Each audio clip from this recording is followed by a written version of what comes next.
It's a longevity income. If you're looking for income and you're looking for longevity insurance, that's what an annuity is.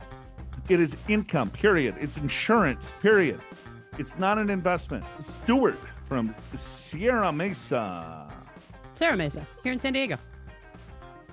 Sierra Mesa is not in San Diego, is it? Sierra Mesa. Sierra Mesa is. Yeah. Sierra Mesa is, I don't know where that is. Sierra Mesa is in San Diego. Where's Sierra Mesa?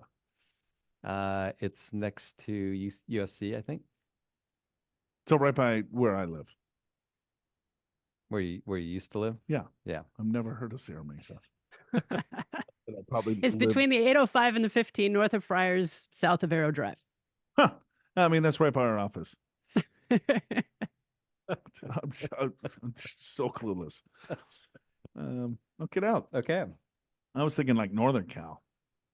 Well, Sierra Nevada Yeah. is Northern Cal. Okay. Hi, Joe, Al, Andy. My wife, 54, and I, 56, enjoy milk and homemade cookies at night while watching the 10 o'clock news on KUSI, since we're now empty nesters. Wow. Both kids that in what you do? college. Is that what you do? Oh, this every sounds night? Stewart. I'm totally on with the milk and cookies. This sounds just like Big Al. And we're gonna watch some romance movies. Yes. Feel good movie. What's the last time you've had a glass of milk and cookies? Literally last night. Seriously. Really? I can't Yes, tell you the I last time do I've had a honestly glass- do that. Let alone cookies. I don't even like to say the word cookies, let alone eat them. Okay. Got it. In terms of me, I have milk sometimes in my cereal. I don't drink a glass. Cookies is very rare for me.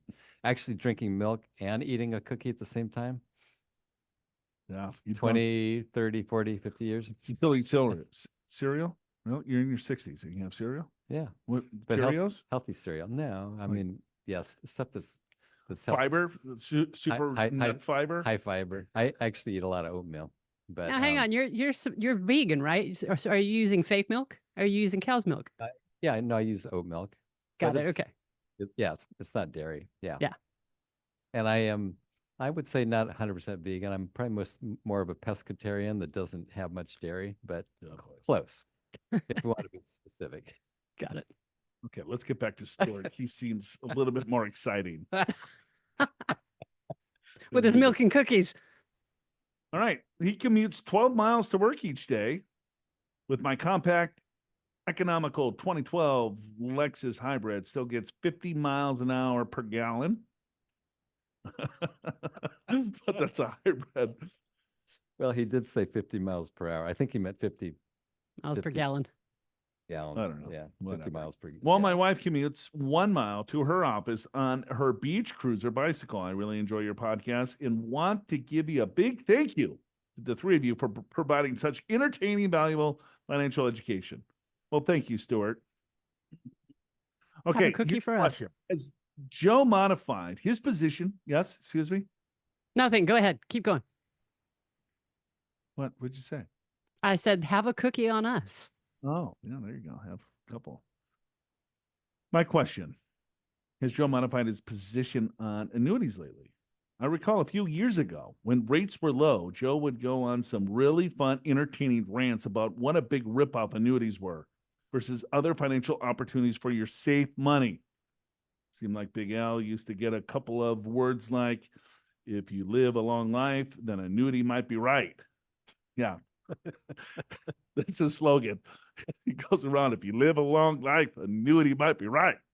It's on my bumper sticker. Actually, he quoted me as saying, if you live a long life, then annuity might be an okay deal.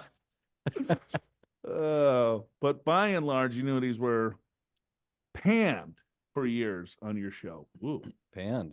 Yes, lately it seems like Joe might have quietly softened his anti-annuity position a bit, but it's hard to tell, other than the lack of another fun anti-annuity rant by Joe. All right, we can get into some of this. Okay. Yeah, I can't wait. Yeah.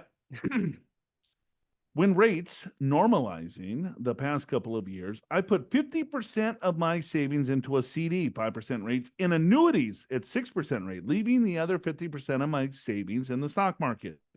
40% S&P 500 Index Fund, 10% International Fund.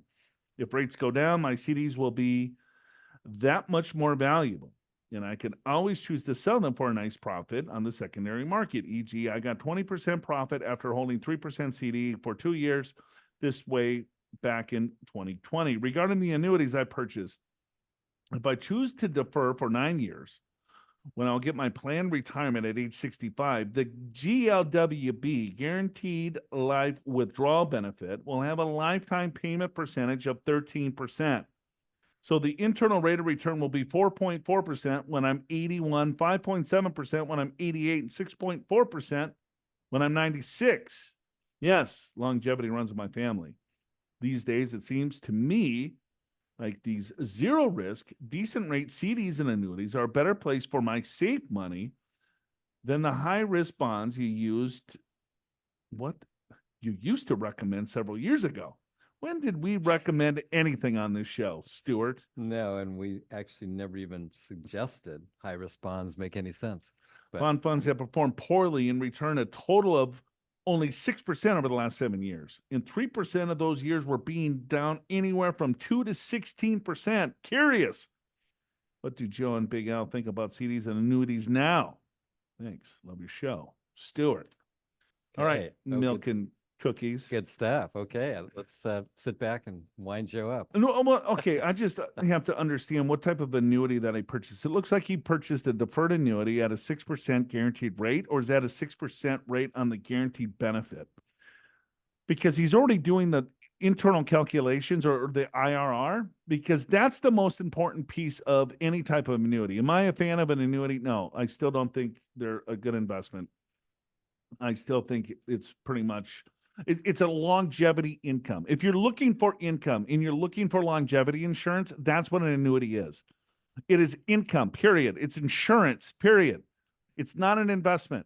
So the problem with me with annuities is not necessarily the product itself. As long as people know what they're getting into, it's how it's sold. People will say, here, get into this product because you're going to get stock market-like returns with zero risk. That's all BS. And then it's like, okay, well, here, you're going to get a guaranteed 7%. But the 7% is on the roll-up on the guaranteed income of the overall product. So they're not even getting close to 7% or 8% or 10%. You have to look at what your IRR is. For instance, let's say you have $100,000 that you want to purchase into this annuity, and the annuity is going to guarantee you 7%. They're going to say, you know what, Stewart, I'm going to give you 7% guarantee, but the 7% guarantee is only on the guaranteed withdrawal benefit or the guaranteed income benefit that you are going to receive. So you have $100,000 in, and then you're going to pull the guaranteed income out, let's say in 10 years. So that $100,000 is now worth $200,000. 7%, rule of 72, it doubles. So $200,000 out. And let's just assume that they're going to guarantee you 5% on your money on the guaranteed income. So it's like, all right, well, hell, this sounds like a wonderful deal. I get a 7% guaranteed on my money on the roll-up, and then they're going to guarantee me 5% of income? Who wouldn't want to take this deal? So 5% of 200,000 is what, Al? You're pretty good with math. 5% of 200. When are you listening? 5% of 200,000 is what? 10 grand. $10,000. Okay. So I'm going to get a guaranteed $10,000 of income for the rest of my life. So it's like, why wouldn't I do this? This sounds like the best deal ever. But you have to look at the internal rate of return, because I can do smoke and mirrors and fake you all out with all this other BS. And I think that if I'm someone that doesn't understand how these products work, you're going to get sold these all day long because they sound almost too good to be true. But then this little red flag comes up and it's like, well, if it sounds too good to be true, I probably shouldn't do it. And God bless those people. Because look at the math. Let's say how old is Stewart? Does he tell us how old he is? 55. Okay. I'm going to assume he's 55. Let's say he starts at 55. He puts $100,000 in at age 65. That's going to double to $200,000. Then he's going to take $10,000 out for the rest of his life. So $10,000. So over the next 10 years, he's going to receive how much? $100,000, right? But then the annuity company has held his money for how long? 20 years.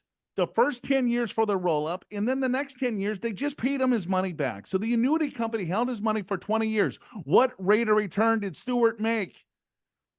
0. He didn't make a dime in 20 years. At year 20.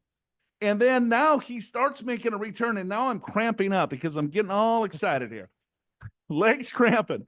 It's so, and then now after year 20 is when he starts making a rate of return. So if he holds that product for another 10 years, okay, then he doubles his money, or then he gets another $100,000.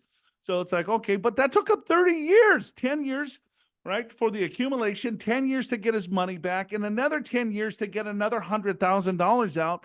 So that's 30 years to double your money. Is that a good idea? I don't know. I mean, if you want a guaranteed income, or what's that saying from Tommy Boy, you know, if you like a guarantee, I can guarantee whatever piece of doo-doo on there. But now interest rates have changed. So I'm not saying Stewart has this product, because he's telling me that he has an internal rate of return of 4%, 6%, you know, something else. So I would have to look at the product.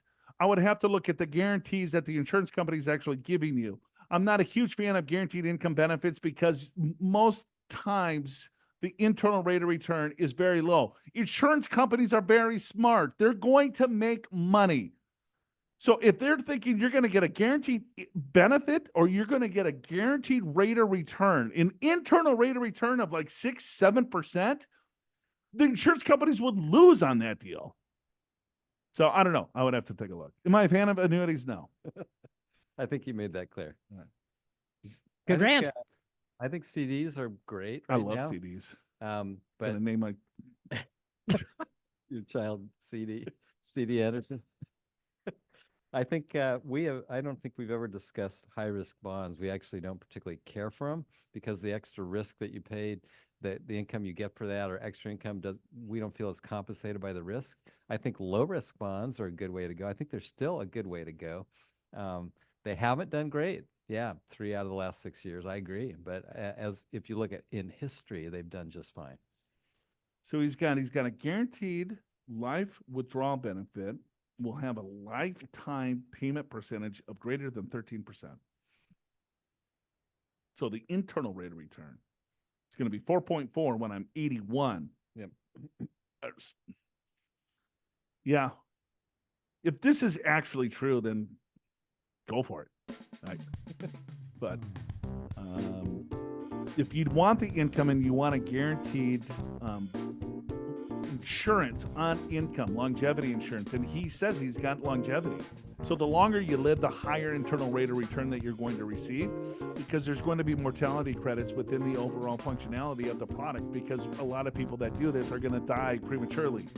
And so the people that are going to live a lot longer are going to make a higher rate of return. So if you have longevity in the overall family, he thinks he's going to live past 96, then the numbers probably will work out. But if you live to normal life expectancy, yeah, it's probably not that great. It's okay. Okay. All right.